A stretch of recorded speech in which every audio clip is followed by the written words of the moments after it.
Good morning and welcome to Stock Market Today for Tuesday, October 30th, 2018. I am your host, Dan Russo, the Chief Market Strategist at Chaikin Analytics.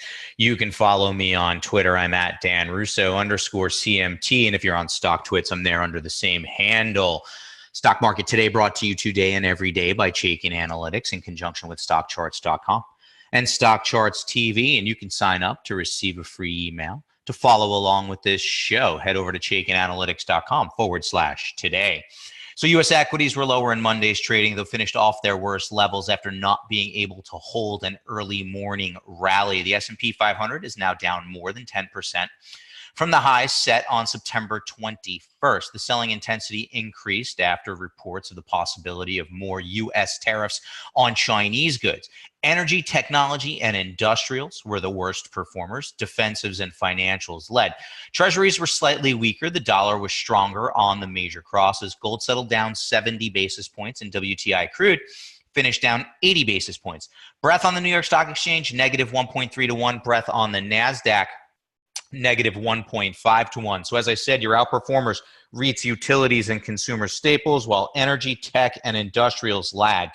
As we get to the desk this morning, however, futures are up 40 basis points after coming under pressure on Monday. Asian markets were mostly higher overnight, with both Japan and China up over 1%.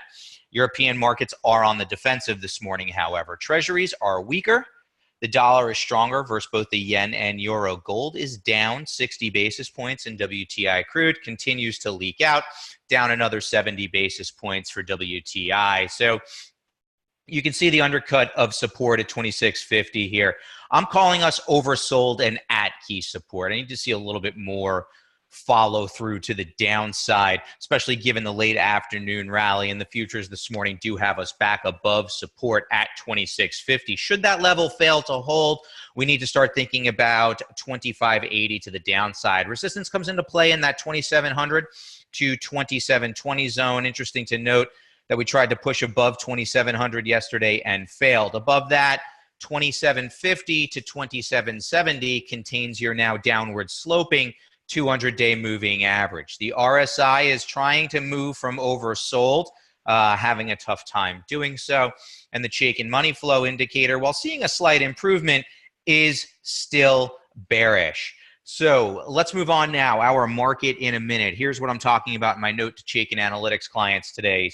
Stocks failed to hold the early rally and closed below 26.50. But as we said, futures do have us back above that key level. Trade tensions continue to weigh on the market. If you notice yesterday, the selling in the market really intensified right after a Bloomberg report that Trump was considering further tariffs on Chinese goods should his talks with China not go well. So that really exacerbated the selling through the afternoon before we saw a lift into the close. Technology underperformed again. We've touched on that. We'll look at it a little further because I think on a relative basis, tech is at an inflection point.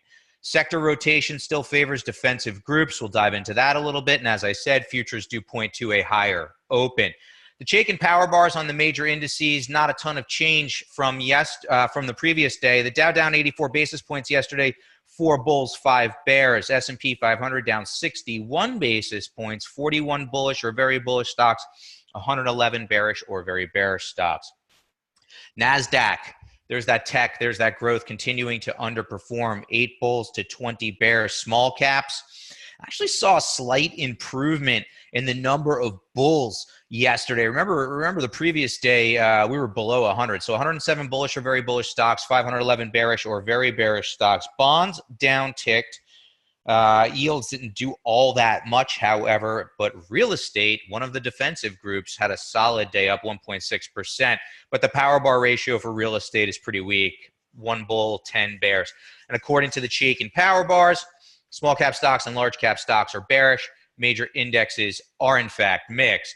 Moving on now to our stock of the day, that email that I mentioned. We will auto-generate a stock idea for you every day for your consideration. It's based off of our proprietary Chaikin Power Gauge rating.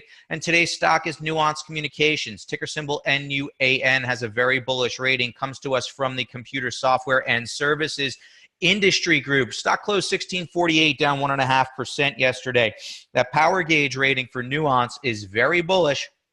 due to very strong price volume activity, very positive expert activity, attractive financial metrics, and strong earnings performance. And as we dive into the chart and run through our analysis, we see we have a very bullish stock with a strong trend but a weak industry. But I would highlight, as I said yesterday, all of the industry groups are weak because they're based off of those power bar ratios.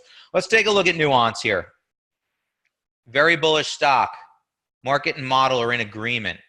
Dynamic duo is in gear as the stock is outperforming the SPY. What concerns me, though, here are two things. Number one is the series of lower highs in our overbought, oversold indicator. That could be a sign of weakening momentum, and we're not seeing a lot of strength. We're seeing waning Chaikin money flow. Now, the stock is pulling back to test the rising long-term trend line. They do report on November 19th. 3 out of the past 4 earnings reports have been positive surprises. But for me, in a market environment like this, for long ideas, I think you have to be and can be a little bit more selective. Nuance is certainly the type of stock that we want to consider on the long side, but I want it when it's oversold. And I want money flow to stay positive. I want relative outperformance to still be intact. I've been telling clients, this is a great opportunity to start putting together a list of names that have outperformed as the market has traded lower. And Nuance would certainly qualify there. Could I fault you for buying the stock here? Absolutely not. Do I think you can wait for good ideas to get even better? Wait for the market to come to you? Absolutely. I'm adding Nuance to a bullish watch list. This is a name that meets the criteria for me to keep an eye on. It's outperforming as the market trades lower. It's the type of name that I want to consider in the future. Looking at our sector tracker now, movement over the last 5 days. The defensive posture of the market remains intact. REITs, staples, and utilities are your top 3 performing sectors over the last 5 days, while the cyclicals, energy, and industrials continue to underperform. Discretionary and materials, middle of the road, continue to not like materials. They still don't look good from a relative trend perspective. Healthcare and financials round out the top 5. We really want to see tech get in gear. We're going to take a look at the tech chart in a little while. Our industry in focus happens to be innovative technology services. 38 bearish or very bearish stocks, 1 bullish or very bullish stock, and this group has been underperforming over the past 6 months, lagging the S&P 500 by about 5.5%. And the power bar ratio, which measures future potential, is very weak. Currently ranked number 16 of 21 subsectors that we look at. So some of the indicative, very bearish names there in that group. Tableau, DATA is the ticker. Okta, OKTA, and Varonis, VRNS. As I said, 1, 2, 3, all have very bearish Chaikin power gauge ratings. And let's take a look at one here today. Data is the ticker symbol. Tableau is the company. Very bearish. Weak trend, weak industry group. So we know this type of name we want to look at. Market and model getting into agreement. Here's that very bearish rating, but the stock has been a real strong outperformer until recently, and now we're starting to dip below into the underperformance territory. Stock is rounding out of an overbought condition, with bearish money flow. I think that as long as this stock is under $100, you want to avoid it on the long side. And in terms of opening a short position, we're tight to earnings. They report earnings next Tuesday, so we're a week out from earnings. I think if you're going to play this to the bearish side, you want to do it in a risk-defying way, potentially looking at bearish put spreads to play for downside in front of the earnings catalyst. For an outright short, I'd rather be clear of earnings and see some stronger underperformance. But I think you can take a bearish position in the options market in ticker symbol DATA, closed at 96.56 yesterday. Taking a look at what's trending now. Yesterday's S&P 500 gainers and losers. Red Hat, RHT up 45% as they are being taken over by IBM. Cerner, after an earnings disappointment and a downgrade, sees a little bit of a relief rally, up 5%.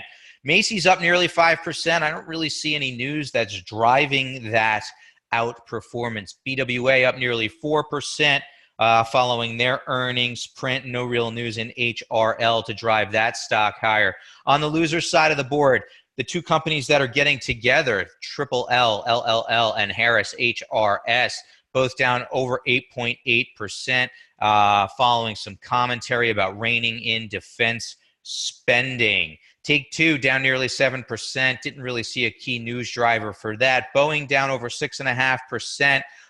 Unfortunately, there was a plane crash in Indonesia yesterday. That plane happened to be a Boeing jet, so that stock was sold off over 6.5%.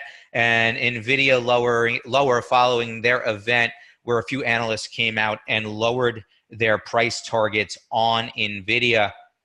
This stock has really come under pressure, kind of the poster child for growth names coming under pressure with this market sell-off. Looking at our earnings update now, Monday surprises: Continental Resources beats by 9 cents. First Data missed by 2 cents. Mondelez, MDLZ, beat by a penny. Avalon Bay, part of that real estate group that's showing some outperformance on a relative basis, beats by 2 cents.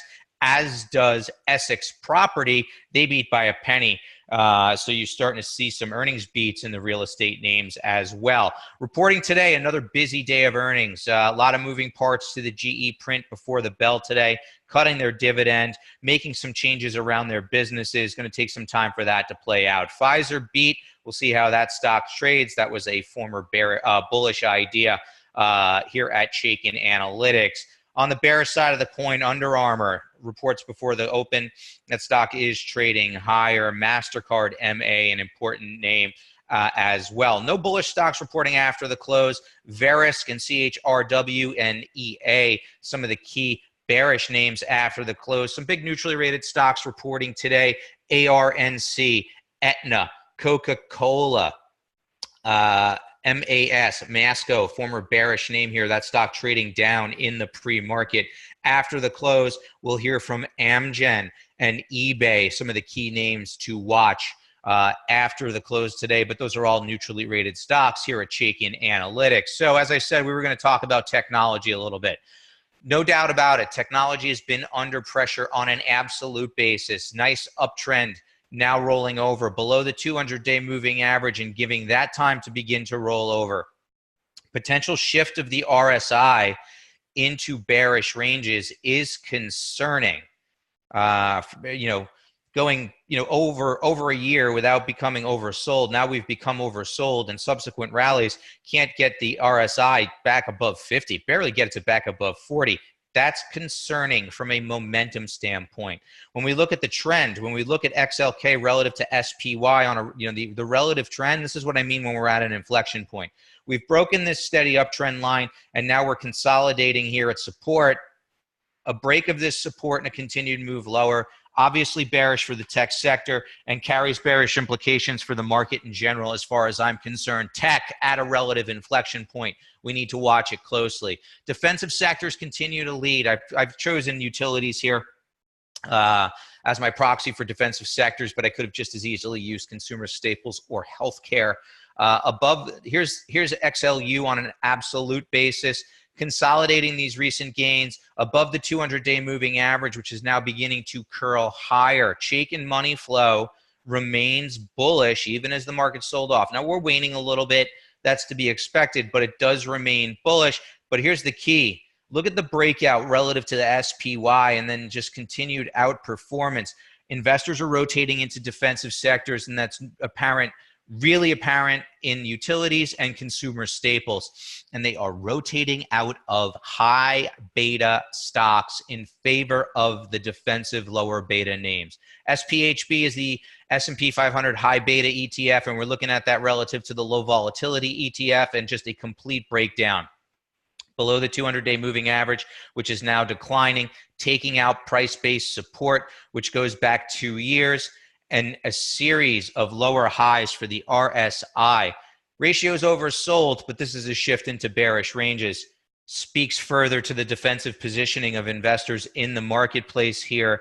That's a trend that's likely to continue as the market struggles to find a solid support level. So that's where we are for today. Sign up for that email, chaikinanalytics.com/today to get daily stock ideas for free. And if you like what you're hearing, help us spread the word. Share our link on social media. Thank you to stockcharts.com for hosting. I'll see you all here tomorrow, 9:15.